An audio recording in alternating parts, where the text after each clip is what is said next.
গুৱাহাটীত শিশু অধিকাৰ সংৰক্ষণৰ ওপৰত আলোচনা চক্ৰ। শিশুসকলৰ অধিকাৰ আৰু সংৰক্ষণৰ ওপৰত সজাগতা সৃষ্টিৰ বাবে এইবাৰ আগবাঢ়ি আহিছে ব্যক্তিগত শিক্ষানুষ্ঠানসমূহে। সাম্প্ৰতিক সময়ৰ আটাইতকৈ চিন্তনীয় বিষয় হিচাপে বিবেচিত হোৱা শিশু নিৰ্যাতনৰ কেতবোৰ ঘটনাৰ বিৰুদ্ধে এইবাৰ আগবাঢ়ি আহিছে ব্যক্তিগত শিক্ষানুষ্ঠান AIMT। ৰাইজৰ মাজত এক জনজাগৰণ অনাৰ উদ্দেশ্যে মহানগৰীৰ এটি অগ্ৰণী শিক্ষানুষ্ঠান এছিয়ান ইনষ্টিটিউট অৱ মেনেজমেণ্ট টেকনলজিয়ে অনুষ্ঠিত কৰিছে এক বিশেষ আলোচনা চক্ৰ। শিক্ষানুষ্ঠানখনৰ মাছ কমিউনিকেশ্যন বিভাগৰ উদ্যোগত শিশু অধিকাৰ সংৰক্ষণ, মিডিয়া, সমাজ আৰু ৰাষ্ট্ৰৰ দায়িত্ব শীৰ্ষক এখনি আলোচনা চক্ৰ শনিবাৰে অনুষ্ঠিত হৈ যায়। AIMTৰ প্ৰেক্ষাগৃহত অনুষ্ঠিত এই আলোচনা চক্ৰখনিত বিশিষ্ট অতিথি হিচাপে উপস্থিত থাকে ভাৰত চৰকাৰৰ এছিষ্টেণ্ট চলিচিটৰ জেনেৰেল সুভাষ চন্দ্ৰ কাইল তথা নৰ্থ ইষ্ট লাইফৰ এডিটৰ ইন চিফ ৱাজবিৰ হুছেইনেও এই আলোচনা চক্ৰখনিত অংশগ্ৰহণ কৰে।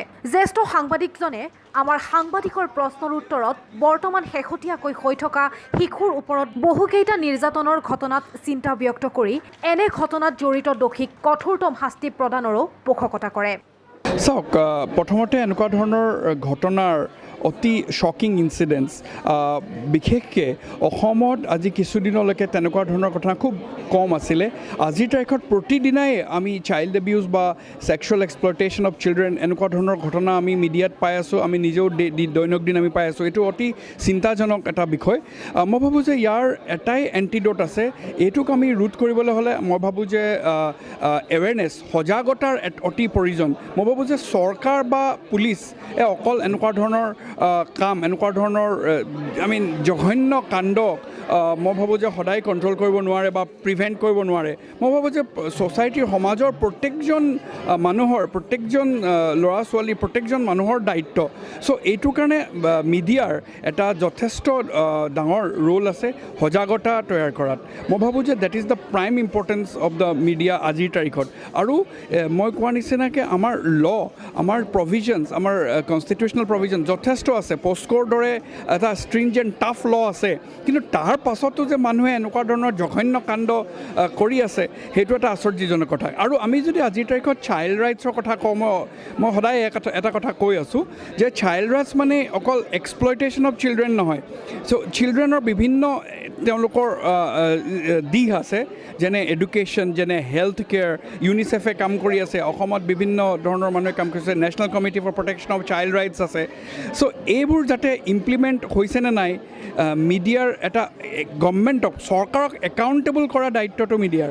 চ' এনেকুৱা ধৰণৰ কিছুমানত মিডিয়াই যথেষ্ট কাম কৰিবলগীয়া আছে বুলি মই ভাবোঁ।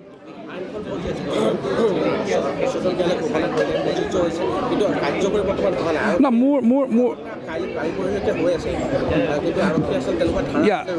এতিয়া প্ৰশ্নটো হ'ল আইনখনকো প্ৰশ্ন কৰিবলগীয়া বহুত আছে। এতিয়া যিটো death penalty for rapist of children below' the age of 12, এতিয়া 12 বছৰ তলৰ বা 12 বছৰলৈকে যদি ৰেপ কৰে ডেথ পেনাল্টি, যদি ভিক্টিমৰ যদি 13 বছৰ হয় তেতিয়াহ'লে নট ডেথ পেনাল্টি, 20 বছৰ কাৰাদণ্ড হ'ব। চ' এনেকুৱা ধৰণৰ কিছুমান ৰেপ ইজ এ ৰেপ। মই ভাবোঁ যে মোৰ ব্যক্তিগত মন্তব্য হৈছে rape is a rape. There should be tough punishment for everybody. কাৰণ ভিক্টিমে যদি 12 বছৰ ৰেপ, আৰু এটা কথা, এতিয়া আমি জুভেনাইল জাষ্টিছ এক্ট, এটা শিশুৱে যদি ৰেপৰ নিচিনা এটা জঘন্য কাণ্ড কৰিব পাৰে, সেই মানুহটোক আকৌ কি কাৰণে আমি কোৰ্টত তেওঁলোকক ৰেপ কৰিব যদি পাৰে, কিন্তু শাস্তিটো যিহেতুকে শিশু, শাস্তিটো কম হ'ব। এইটোকে মই এনেকুৱা ধৰণৰ কথাৰ কোনো মই যুক্তি আছে বুলি মই নাভাবোঁ ব্যক্তিগতভাৱে।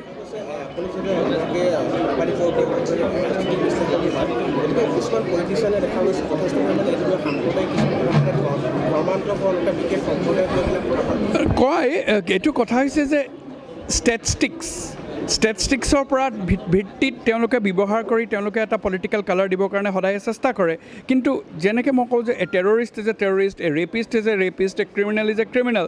মই কিন্তু এজ এ সাংবাদিক হিচাপে বা মই এজন ৰাজনৈতিক বিশ্লেষক হিচাপে তাতকৈ মই একো বেলেগ ধৰণে বস্তুটো নাচাওঁ।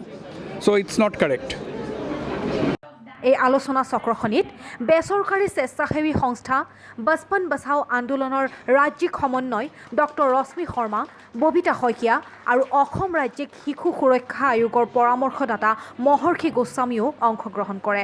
আলোচনা চক্ৰখনিত অতিথিসকলে নিজৰ ভাষণ প্ৰসংগত শিশুৰ ওপৰত ঘটা বহু নিৰ্যাতনৰ ঘটনা আৰু প্ৰতিকাৰৰ ওপৰত উপস্থিত ছাত্ৰ-ছাত্ৰীসকলক উদ্দেশ্যি বহুকেইটা গুৰুত্বপূৰ্ণ মন্তব্য প্ৰকাশ কৰে।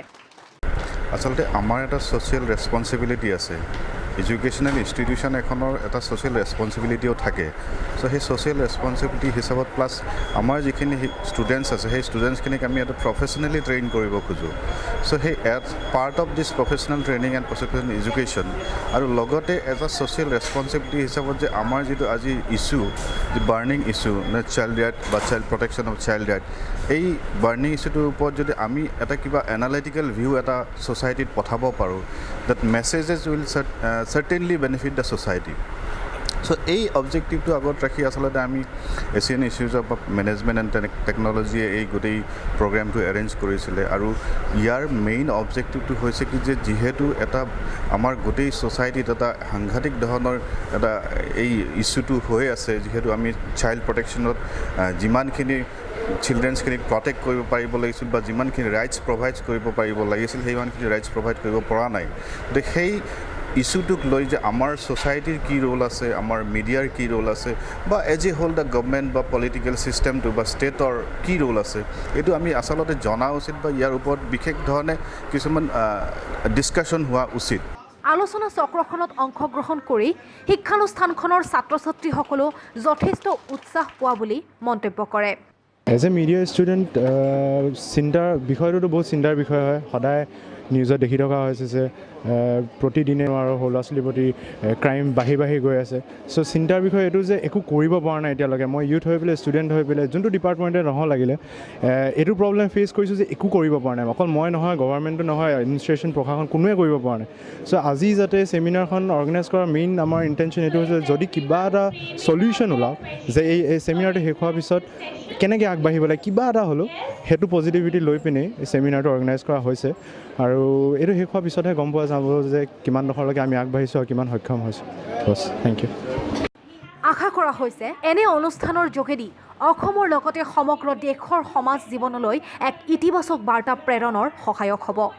কেমেৰা পাৰ্চন বিকি চেতিয়াৰ সৈতে দীপাংকৰ কলিতা, জনগণ নিউজ।